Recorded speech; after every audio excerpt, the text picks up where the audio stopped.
Before we dive in, hit subscribe and buckle up, because once you know what really happened in Millstone, you'll never look at your neighbor the same way again. It started on a Sunday morning. Mist curled low over the town of Millstone, a sleepy Midwestern place with brick sidewalks, white church steeples, and a sense of safety so deep it felt like a lullaby. Parents left their doors unlocked. People waved to each other on Main Street. Nothing bad ever happened there, until they found the first body. Her name was Lydia Hale, 23, a waitress at Miller's Diner. She lived alone in a small, rented house, just 3 blocks from the elementary school. When she didn't show up for her shift, her manager went to check on her. The door was unlocked, the TV was still on, and there she was, lying in her bedroom, no signs of forced entry, no struggle. The only detail that stood out was a single ribbon tied loosely around her wrist. Detective Eleanor Briggs was the first on the scene. 20 years on the force, steady as stone, the kind of investigator who noticed what others missed. She stood in the doorway that morning and felt something off. Not horror, not chaos, but control. Whoever had done this had been calm, calculated. The medical examiner confirmed strangulation. No DNA, no fingerprints, nothing disturbed, as if Lydia had simply stopped existing. The town reacted with disbelief. At the local diner, whispers began to swirl. Who would do such a thing here? A stranger passing through? Someone she knew? The police searched nearby woods, questioned delivery drivers, even brought in a behavioral profiler from Chicago. But after weeks of nothing, the case went cold. Then, in late June, another woman vanished. Megan Lutz, 31, a librarian, lived just across the street from the high school. Her coworkers said she was cautious, always locked her doors, always checked her windows. Yet one evening, her neighbors saw her porch light flicker on and off several times, then go dark. The next morning, Megan was gone. Detectives found her car parked neatly in her driveway, her purse still on the counter, a kettle left boiling dry on the stove, and again, a ribbon, this time blue, tied to her nightstand. 2 women, 2 ribbons, no forced entry, no witnesses. The fear spread like fog through Millstone. Parents stopped letting their kids walk to school. Husbands installed deadbolts on every door. It was as if the town had woken up from a dream and realized something terrible was living among them. Detective Briggs began assembling profiles. She believed the killer lived locally, someone familiar enough to earn trust, to be invited inside. Someone organized, patient, methodical. But without evidence, her department was grasping at smoke. That's when the letters started. Typed on plain printer paper, delivered directly to the police station. No signature, no fingerprints, just words. You're looking for someone who blends in. He smiles when you pass him in the grocery store. You already shook his hand. Each note came in a simple white envelope, postmarked from Millstone. The writer seemed to know things, details about the victim's routines that hadn't been released to the public. The town grew more paranoid by the day. Neighborhood watch meetings filled to capacity. Every stranger was suddenly a suspect. Briggs's team even began surveillance on residents with prior records, but it led nowhere. Then came August, the third body. Emily Carver, 19, a college sophomore visiting home for summer break. She was found in her family's living room. Same signs, same method, same calm precision. A red ribbon this time.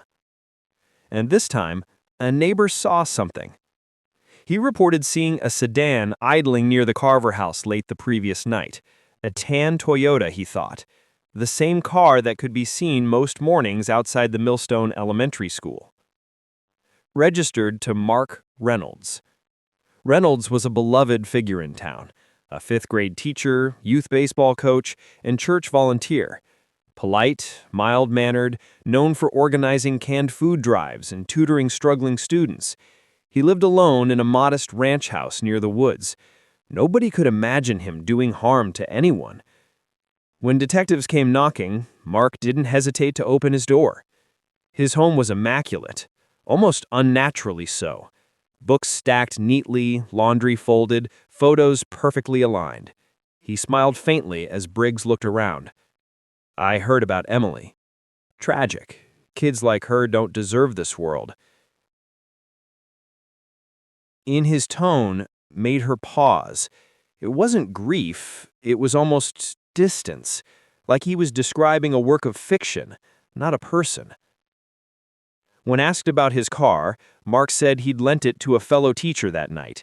He couldn't remember which one exactly, said he'd been grading papers until late. His alibi was thin, but polite, cooperative.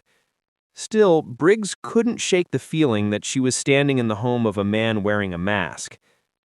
Later that week, as the department prepared a search warrant, another letter arrived.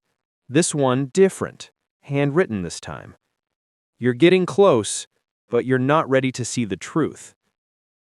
The handwriting was neat, almost meticulous, the ink slightly smudged like it had been handled by gloved hands, and at the bottom, a small drawn symbol, a ribbon tied into a knot. Briggs stared at it for a long time. Her gut told her this wasn't just a taunt, it was an invitation. That night, she drove past Reynolds' house. His lights were off, except for a faint glow from the basement window. For a moment, she thought she saw movement, the shadow of someone pacing slowly back and forth. The next morning, Reynolds didn't show up to work. When officers arrived, his house was locked tight, curtains drawn, his car still in the driveway. After several knocks without response, Briggs gave the order. They forced entry. Inside, everything was spotless, again, too spotless. But in the basement, behind a false panel near the utility sink, they found something the town of Millstone would never forget. Dozens of ribbons, red, blue, yellow, neatly folded in glass jars, a camera tripod facing an empty chair, and on the workbench, a stack of printed photos showing every victim, each one smiling, each one taken weeks before their deaths. But it was the last photo that froze Detective Briggs cold. It wasn't a victim. It was her. She stood in her own driveway, unaware, locking her car. The note pinned beneath it read, "You already shook my hand." Millstone woke up to a nightmare. By sunrise, Mark Reynolds' name was everywhere, whispered in diners, murmured at gas stations, muttered behind drawn curtains. To everyone who knew him, it felt impossible. Mark was the kind of man who helped neighbors shovel snow, who fixed broken fences, who donated his weekends to charity fundraisers. But the evidence from his basement told another story. Detective Eleanor Briggs stood in the cold basement air, staring at the table where the photos had been found. The flash from her camera captured the glint of glass jars lined with colored ribbons. Each jar labeled with a date, written in a tight, tidy script. March 4th, May 22nd, August 2nd, each matching the date of a murder. Yet what disturbed her most wasn't the trophies, it was the precision. No chaos, no blood, no sign of struggle. Every detail pointed to someone who needed control, who thrived on order. A mind that didn't just plan, it orchestrated. But Reynolds had vanished. Police dogs traced his scent to a nearby trail that led into the woods behind his house. Then nothing. No footprints, no tire marks, no trail camera images. It was as if the man had dissolved into the fog. Within hours, the FBI was called in. They scoured his digital life, pulling emails, class rosters, volunteer logs, and phone records. That's when they found something strange. A second cell phone registered under a different name, Daniel H. Ray.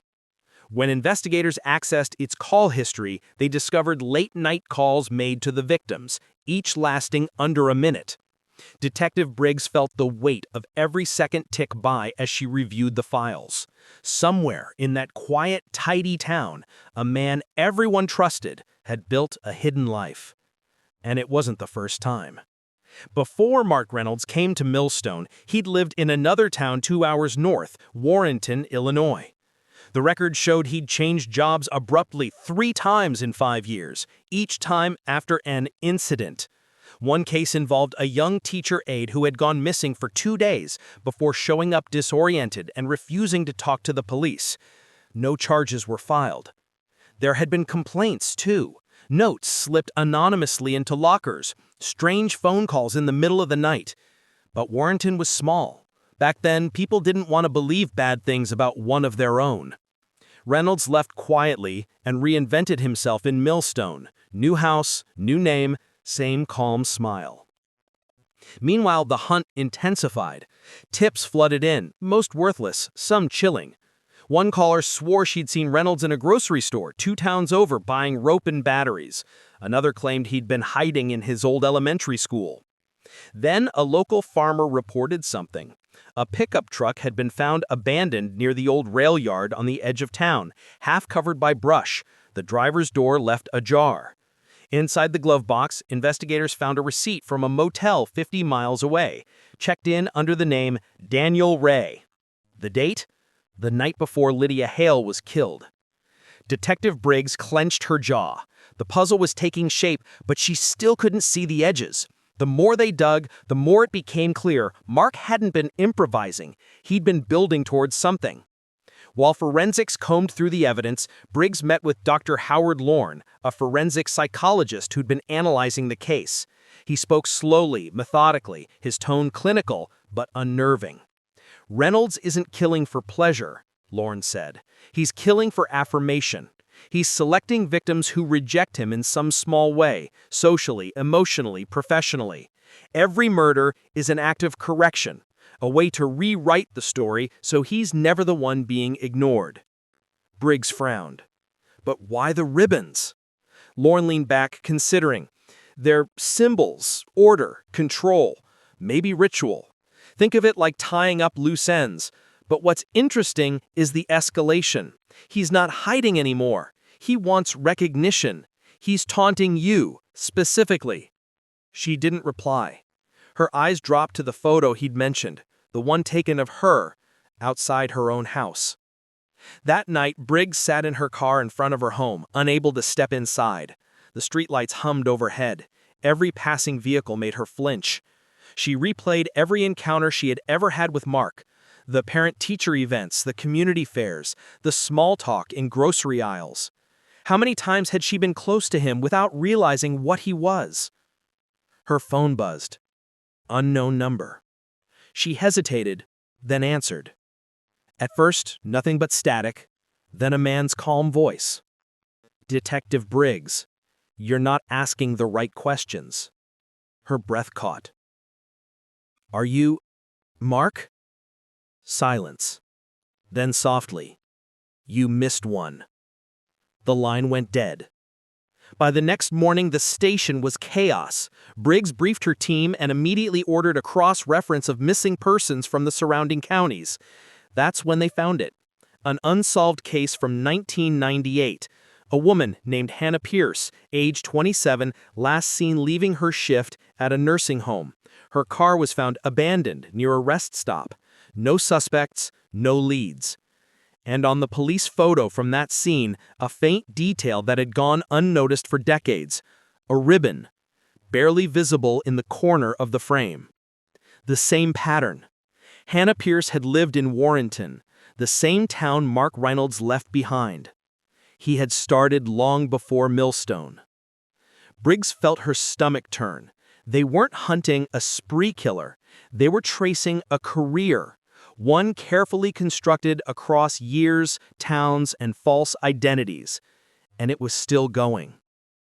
Days later, a security guard at the Warrenton Library reported seeing someone matching Reynolds' description, clean-shaven, wearing a ball cap, browsing old newspaper archives. When local police arrived, he was gone. But what he'd left behind made everyone's blood run cold. On the desk lay a single envelope, addressed in neat handwriting. To Detective Briggs. Inside was a photocopy of a newspaper clipping, Lydia Hale's obituary, and beneath it, a handwritten note. You look for killers in the dark, but the best place to hide is in the light. Beneath the note was a Polaroid photograph, the Millstone Elementary School playground, and in the distance, blurred but unmistakable, was Reynolds himself, smiling faintly, watching the camera. Briggs slammed her hand against the table. "He's still here!" Her team scrambled. Every nearby school was placed on lockdown. Officers searched the perimeter, interviewed teachers, and reviewed security footage. Hours passed. Nothing. Until one detective pulled up footage from 3 days earlier. A dark sedan, Reynolds' old Toyota, driving slowly through the neighborhood, headlights off. It wasn't surveillance. It was ritual. He was revisiting the places that made him invisible. As the investigation closed in, Briggs noticed a shift. The letters stopped. The calls went silent. It was as if he was holding his breath, waiting for the right moment. Then one night, just after midnight, her phone buzzed again. A single text message. "You can't catch what's already part of you." It came with a GPS coordinate, a location 30 miles north near the state border. Briggs grabbed her coat and radioed backup. The road stretched through thick woods, no lights, just her headlights cutting through the dark. When she reached the spot, there was nothing. Then she saw it. A small wooden box resting on a tree stump, tied with a ribbon. Inside were 3 things: a flash drive, a silver key, and a handwritten note. "This isn't about them anymore. It's about you." Her reflection trembled in the metal of the key. And as her phone vibrated again, another message, this one untraceable. She knew exactly what it meant. "Open the door, Eleanor." The GPS coordinates had led Detective Eleanor Briggs to a dead end, a stretch of empty forest along the state line, where the air smelled of rain and pine and endings. Her flashlight beam cut through the mist, landing on the box tied with a ribbon. The words in the note, "This isn't about them anymore. It's about you," echoed in her mind like something poisonous.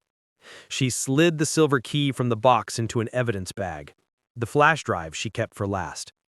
Back at the precinct, she loaded it onto an isolated terminal, the room empty except for the low hum of fluorescent lights.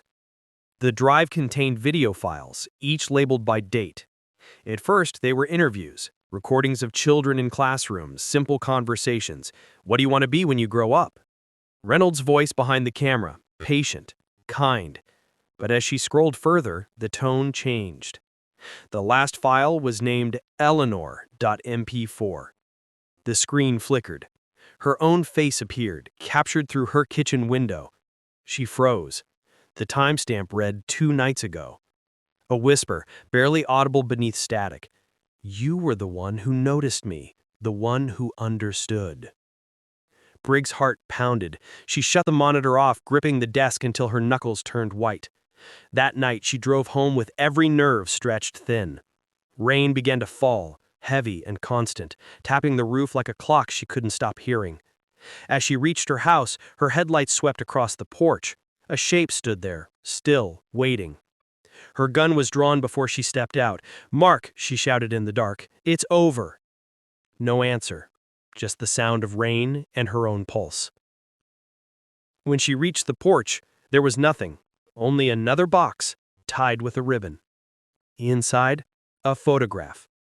It showed a house she didn't recognize, and written on the back, in that same precise hand, "You forgot where it began."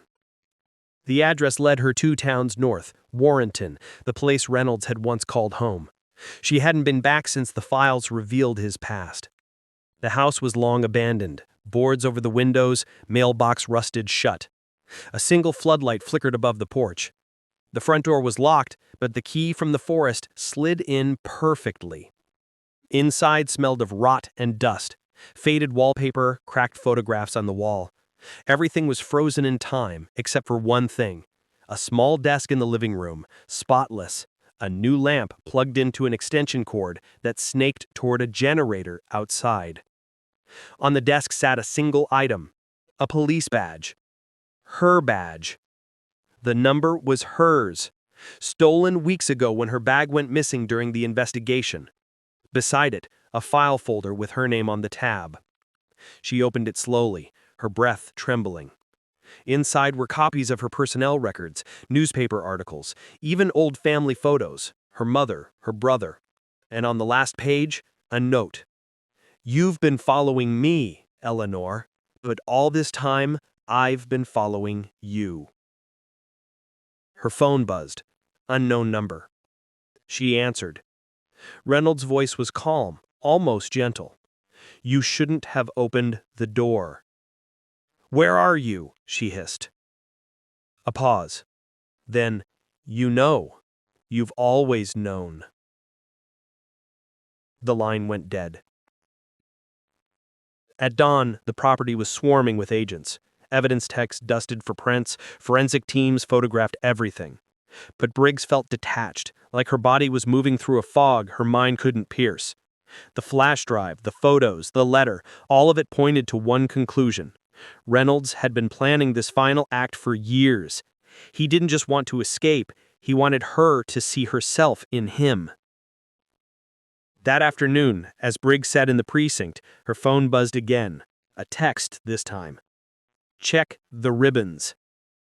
She froze, then ran. Back to the evidence locker. There, in the sealed bins of recovered ribbons, something new waited. A jar that hadn't been there before. The label read, October 10th, today's date. Inside, tied neatly, was a white ribbon. And beneath it, a photograph. Her car, parked in the precinct lot. The timestamp, 10 minutes ago. The building went into lockdown. Officers swept every floor, every exit. Nothing. No sign of forced entry, no figure on security footage. But when Briggs checked the footage herself, frame by frame, she saw it. A shape reflected in the glass behind her, just for an instant. Standing in the shadows of the hallway. He was in the building. By nightfall, she refused to go home. She stayed in her office, watching the rain blur the window until it looked like static. She kept the white ribbon on her desk, its knot perfectly symmetrical, mocking her. Then from the corner of the room came a faint noise, the creak of the vent cover sliding open. She turned. A folded note slipped through, fluttering to the floor. "You missed the real lesson." She snatched it up. The handwriting was trembling this time, uneven, the ink smeared. On the back was an address, Millston Elementary. Her heart sank. By the time she arrived, the school was dark. The storm had knocked out the power, leaving only the faint emergency lights flickering in the halls. The smell of wax and paper filled the air, the kind of scent only schools held at night, strange and ghost-like. In the main corridor, faint footprints led toward the library. She followed, gun drawn, her steps echoing softly against tile. Inside the library was a single flashlight, lying on the floor, still on, beam pointed at the wall. There, in chalk, were words written in a child's handwriting. "Do you remember me?" Behind her, a voice answered the question. Yes. She spun around. Reynolds stood halfway between the shelves, thinner, paler, but unmistakably calm. His hands raised, no weapon, his eyes were empty, almost peaceful. "You came," he said softly. "I wasn't sure you would." "Put your hands where I can see them." He didn't move. "I left you clues. You followed them. You saw everything I wanted you to see. So tell me, do you understand now?" Briggs steadied her gun. "You killed them. That's all I understand." He smiled faintly. "I gave them what they were missing. Order, meaning, just like I gave you." "You're done, Mark." He took a step closer. "No detective. You are." Then a sound. The faint click of metal. The floor beneath her feet gave slightly, a pressure plate. She froze. Reynolds' smile widened. "You always had to be the one in control." Briggs lunged sideways. The detonation tore through the floorboards, smoke and debris erupting as she hit the ground. The world went white, soundless. When she came to, the library was in ruins, smoke curling through shattered glass and overturned shelves. Reynolds was gone. All that remained on the desk was the red ribbon tied neatly around the handle of a school chair. And beside it, the last note. You can cage a man, but not the pattern. Weeks later, the FBI scoured every lead, the woods, the highways, every possible safe house. But Reynolds was never found. Some said he died in the blast. Others believed he was still out there, changing names, moving towns, teaching again. Detective Briggs returned to duty quietly, but something in her had changed. Every time she drove past a classroom, every time she saw a teacher's car parked too late at night, she felt it, that creeping sense of recognition. One evening, she returned home after a long shift. The lights flickered once, twice. On her doorstep, a single envelope. Inside, a ribbon. And a message. Class dismissed.